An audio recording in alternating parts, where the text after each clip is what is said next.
Hello, and thanks for joining the Dealership News Podcast. Today, we're happy to have Mr. Cory Mosely as our guest. I am Kelly Kleiman, dealershipnews.com. Cory, good afternoon, good morning, good night, wherever you are in the world. Thank you, Kelly. Thank you for having me on the show. So I'm going to try and give the best possible introduction to you here. You've been an entrepreneur since the age of 14 with business interests in the salon, laundry, business consulting, automotive, and confectionery sectors. As an established business strategist, you count corporations like Audi, Volvo, BBDO, and Cox Enterprises amongst your client portfolio. Very impressive, by the way. And over the past decade, Cory's consulting work has resulted in 6- and 7-figure growth for businesses nationwide, with a specialized focus on franchisee operations. And we're just damn glad to have you. Hello, Cory, again. Well, thank you. Thank you for the great introduction. I pulled it right off your website, and you know it. I know you did.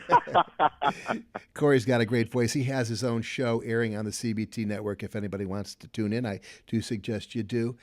How did you get your start in the automotive industry? Is it something you always wanted to do, or did you just find a healthy niche in automotive as it applies to your current business practice? Yeah, honestly, I wanted to be an attorney. I'm probably the only kid that you would meet at 13 years old whose favorite show was L.A. Law. And basically, I was in this big law program with this big firm, and my mentor in the program, he drove around in this beat-up Mazda. He always looked stressed. He complained about his college debt and his law school debt and talked about how he'll spend the next 10 years working 100 hours a week trying to make partner.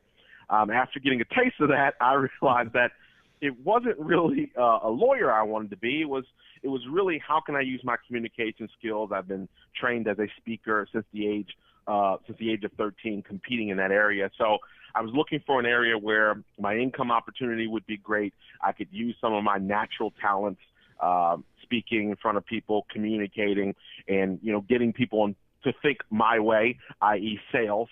And if I developed those skills, I figured my income opportunities would be exponential. So into the car business, and plus, I like the idea of being 18 and driving around in a new demo, which I was able to do. So they don't do that anymore. A lot of people don't do demos anymore, but I was able to drive a demo to my high school graduation, so that was pretty cool. So that's how I ended up in automotive retail, worked on the floor, worked in dealerships, moved up management, and then really came the internet. And nobody quite knew what to do with it. Was it going to be around? Will people really buy cars? And being still in my teens at that time and being the guy who knew how to turn the computer on, I became the de facto internet manager. And ultimately, after doing that for a few years, finding out some formulas, finding out really what made people tick, as I like to say, I was able to spend some dealers' money to figure out things that worked and didn't work. I was able to launch my own consulting business and kind of commit the next decade or so, particularly in the automotive industry, to working with dealers, working with manufacturers, like you mentioned in my bio. And now we, have a great business inside automotive, and then we also help other entrepreneurs and other small business owners in kind of what I call the general population as well. Which we will get into in a moment. By the way, little known fact, I was actually in LA Law. I was an arresting officer snagging Markowitz for drunk driving, and I booked him in the police department. There was a big earthquake actually in the soundstage. Right? When I did it. Small world. Moving right along. What would an elevator pitch sound like for you? Should you ever need one? After all, you always be selling, right? Right. I mean, yeah, the elevator pitch. I mean, for us, our mission, especially at Mosely Automotive in that sector, is really our focus has always been to help dealers become more progressive and profitable. Mm-hmm. So if that's their goal, if a dealer's sitting around saying, hey, I want to, how can I grow my business? What are we missing in sales opportunities? Is it my culture? Are we missing stuff in the internet department? Is our marketing?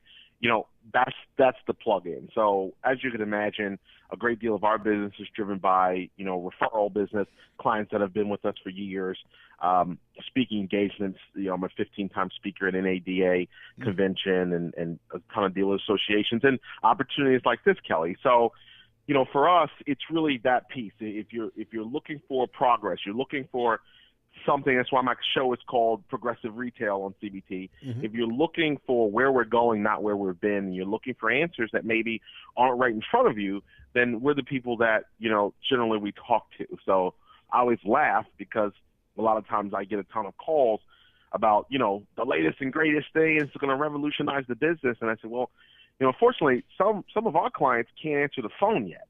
They still say sales when they pick up the phone. So there's just these different pockets where people want to become more effective and want to get better, and sometimes they don't know how. So progressive and profitability are the names we want to be synonymous with.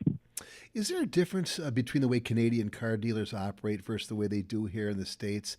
And sort of as a caveat to that, are dealers looked at with the same healthy modicum of, do we call it distrust, as they are here? And how do you suggest they turn that around? Well, so that's a ton of questions there. Let me see. Let me take a stab at them. Number one, I would say I've been fortunate enough to do work in Canada, to both speak there for several organizations, Trillium Auto Dealers, and several of the associations, and work for some dealers in that area.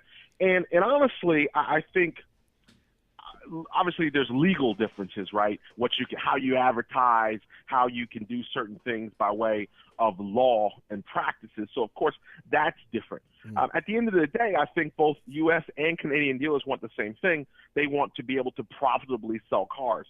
At the end of the day, we think of a car dealer as this big, huge entity, but they're a small business, honestly. They're a small business like other small businesses. They just are dealing with larger amounts of retail inventory and facilities, but they're honestly a small business. So what they're all looking to do is stay profitable, right? Take care of their employees, feed their families at a level, both at the employee level and at their level. So they have the same priorities. I think the execution may be slightly different. And of course, when you get into Canada, your strategies can differ by province, right? So you can have certainly differences in techniques and what customers respond to. So I would say yes, to a certain extent, both legalities and some of the action and some of the marketing that might take place.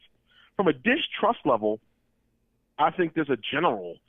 We could argue, Canadians are nicer people or more trusting as a group, but I think at the end of the day, a lot of the things that a lot of challenges that car dealers have or the auto industry has, it brought on itself to a certain extent. So, every time you see an expose, and you don't see them as much anymore, but if you go back to, the 80s and 90s and, 2020 and Dateline, there was always some expose on what car dealers were doing. People love to blog about it or go undercover.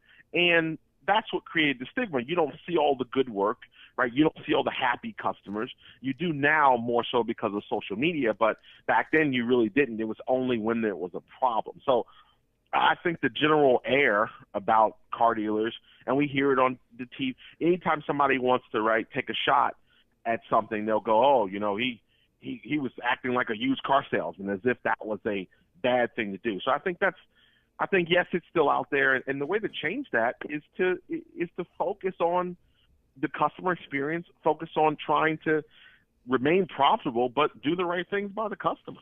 Not earth shattering, but there has to be a mission and philosophy and directive from the top to do that. I'm going to kind of just change gears a little bit from the questioning. Sure. And as far as turnover is concerned, dealers here in the States versus dealers up there in Canada, do you see a little bit more of a stable environment up there for an employee, or do you see just as much turnover as you do down here? Well, let me say this. Obviously, full transparency, obviously I've done a ton more work in the States than I have done in Canada. I think when I talk to dealers in Canada, when I look at some of the work we have done there, I think everybody has the same challenges, right? It's not so much the industry as it is the owner, as it is the dealer's philosophy. So I wouldn't argue, I wouldn't buy into an argument that Canadian dealers want to take care of their people better than dealers in America, because that's just not true. I think it ultimately comes down to the business owner, where their priorities are, what their opinions are of employees in general. I've watched an owner walk into a dealership and half the people have no idea who he is. So what does that tell you about management style? What does that tell you about being connected to your team? Really the best organizations, right, have employees and team members that will run out in the middle of traffic for them. The proverbial, I would take a bullet for that guy. So are you fostering that or not? I don't think it's a country conversation. I think it is more about the individual philosophy of the business owner when it comes to turnover. And turnover, obviously, is typically driven by a couple of things, right? Number one, compensation plan. Two, recognition. And three is generally the advancement track. And you see that a lot with bringing millennials into the workplace, into the industry. The average millennial is just not prepared to come in and be a salesman and remain in the same salesman category for the next 20 years like you have some salespeople that have done that, that are in their 50s and 60s now. They started in the business in the 80s, and they're still selling, and some of them have a great book of business. Some of them are still starving because they haven't really mastered their craft. But most people generationally now are not going to do that. So if they don't see a career path or an opportunity, those things contribute to turnover, as well as whether changing the comp plan or not having a comp plan that is adequate or highly effective, that feeds high performers or breeds the development of high performers. Well, that's a good answer. So when you get hired by a dealership or any business for that matter, since what you do is fairly agnostic, what does your checklist look like when you are determining, what the business needs are for that particular business, and how do you approach a collective of employees all with different personalities? So it's very interesting. Obviously, the work that we do, sometimes it'd be great if it really was static, meaning, hey, we sell this training program and we come in and do it just the same way. It really, instead of consulting, because it's part consulting, part strategy, part therapy. So I've worked with a lot of small business owners, meaning generational dealerships where there's first, second, and third generation. I've had to counsel brothers and sisters and fathers, and so I think when you kind of look at that process, number one, first going in, we don't do anything without an analysis, and there's an investment for that. So there's no free consulting or free. We'll look at it for free, because obviously at that point the only incentive is to find things wrong.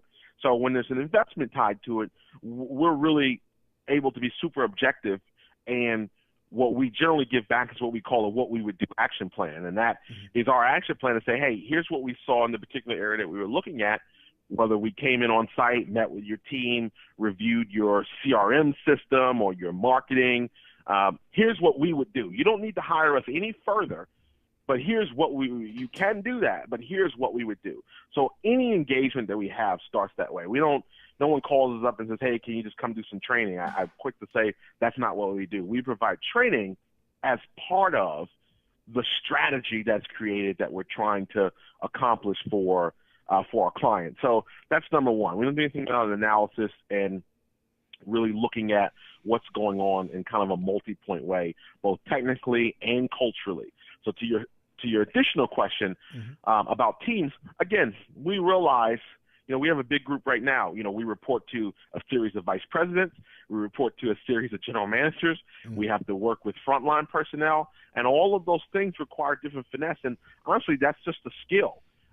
People think anybody can be a consultant. People think because you were able to sell cars or because you were good as a desk manager that by default you can become a consultant. But honestly, true consulting and strategy work, you have to really have the skill set to work with those people. So you say, how do we get along with it? We have the skill set. My team has the skill set to pay attention to the needs of the individual client and sub-client, so to speak, to ultimately try to produce a positive outcome for our clients. Sure, that's a really good answer to that question, because Thank there's so many different personalities in a dealership. There's the guys who know it all, the guys who've been there, done that, and then there's the ones who are really looking forward to learning and experiencing getting better. Absolutely. So it's a good approach. So we did a experiment. I want to say we did it about 8 months ago, where we went out and touched base with about 346 used car dealers. And Okay. we found that only about 19 to 20% of them were following up on any of their internet leads at all. Right. It's an obvious issue, and a lot of those follow-ups were just an automated response with very Hmm. little, with almost no follow-up afterwards. It was actually kind of embarrassing. But we found out that across the board Tragic. in all of America, this is what's going on. Yep. How do you train dealerships to properly follow up leads, considering that those numbers are as bad as they are? Right. So here's the great debacle, right? And Yeah. the great debacle is not how do you train them. It's not who needs it. It's who is willing to make the investment in doing it. The solution, not to give anything away here, the solution is actually not as difficult as the real problem, which is those dealers who let only 19% be responded to, having the vision and the forethought to say, this doesn't make sense. Let me go hire someone to help me with this. That's the greatest problem, not the execution of what do you do, because, listen, I can improve your sales if you just picked up the phone, right? So Right. that 19% could go to 90% if you will just took action. Then you could say, how do we make it good action or better action, right? Mm-hmm. It's the taking of the action.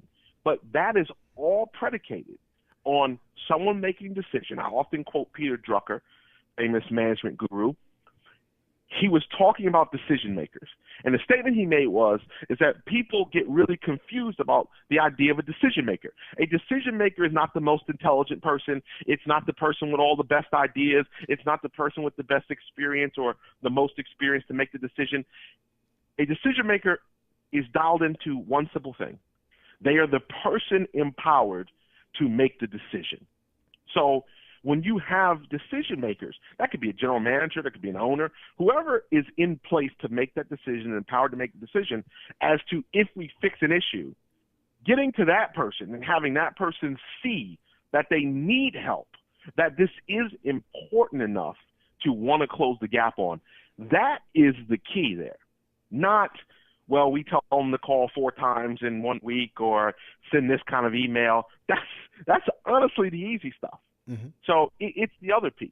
It's what happens when so you talk about this years ago, about 10 years ago, we did a similar experiment. We mystery shopped, I think, 200 some odd dealers. And then we proceeded to call all of them, or the majority of them, based on whatever our resources were at the time. We proceeded to call all of them and say, hey, we conducted a mystery shop on your store. We'd like to share with you the results. Kelly, you probably wouldn't be stunned by this, but the average person, Kelly, would be stunned by the fact that the percentage of dealers who refused to even look at the mystery shop was astounding. Refused to even take a look, to see what was going on, to receive any information. It didn't matter if our plan was to sell an analysis, to sell training. They could have easily said no to that. But the idea that they wouldn't even look at the information to see what the outcome was astounding. And that's the real problem. It's a problem. So somebody actually picks up the phone or they respond on the internet, and the potential customer is asking about the price and the inventory availability. What is your opinion on full transparency, giving information on the phone or online to somebody who's obviously doing research and doesn't necessarily want to be dragged into a dealership? Right. So my philosophy it's pretty much always been this.